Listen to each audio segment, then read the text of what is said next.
Hi friends, welcome to my channel Aabi diaries. आज थिला दशहरार शेष दिन जोटा कि दशमी पूजा एंड बहुत स्पेशल थाए।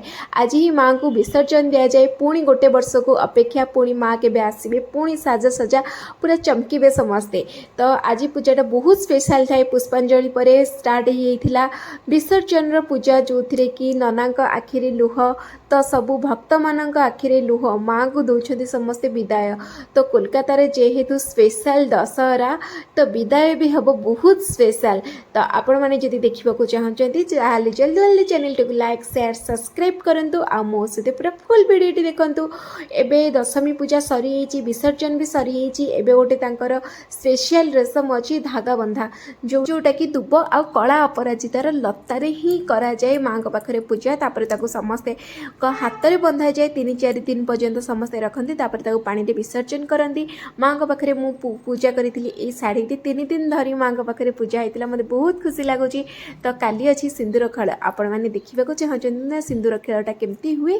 तो ताहले आपण जल्दी जल्दी channel T like share subscribe करूँ आउ काली भिडटी को देखापी रेडी हो जातु।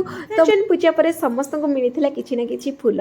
तो मत भी मिलता ये फूल को नाली कपड़े गुरेकी ठाकुर पाखे रखी आणिकी घरे रखिले घर पर बहुत शुभ होता है। तो यहाँ माँ का आशीर्वाद फूल। तो मुझे आणिकी नाली कपड़े गुरेकी मु घरे रखी घर पर बहुत शुभ ही होता है। तो एतिकी आज दशहरार पूजा। एक्चुअली आज दशहरारे तो किसी जगार किए विश्वकर्मा पूजा गाड़ी पूजा करी तो किए दशहरा पूजा तो मो शाशुघर साइड्रे तो आज दशहरारे गाड़ी पूजा हुए। तो गाड़ी पूजा पे बहुत किसी प्रिपरेशन चली आमर गाड़ी पूजा करने।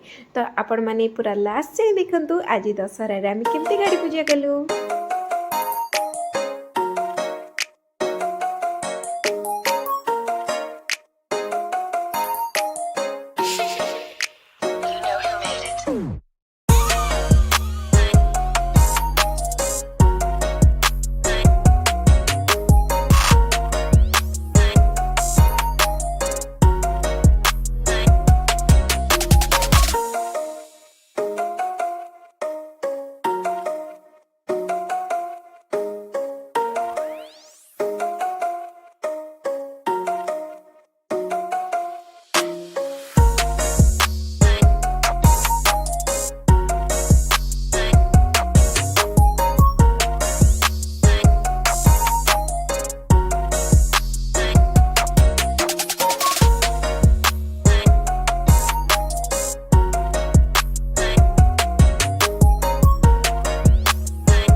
चंदन लगे नाली कपड़ा को गाड़ी रे बांधी दे लेंबू 2टा देइथिले चपेई।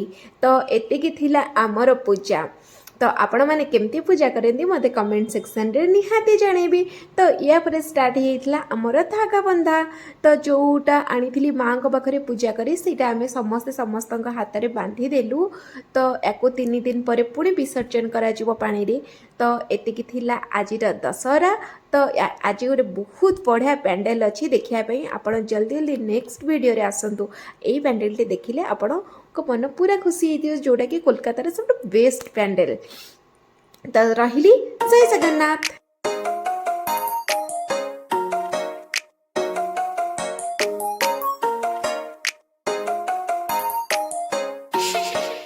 You know who made it.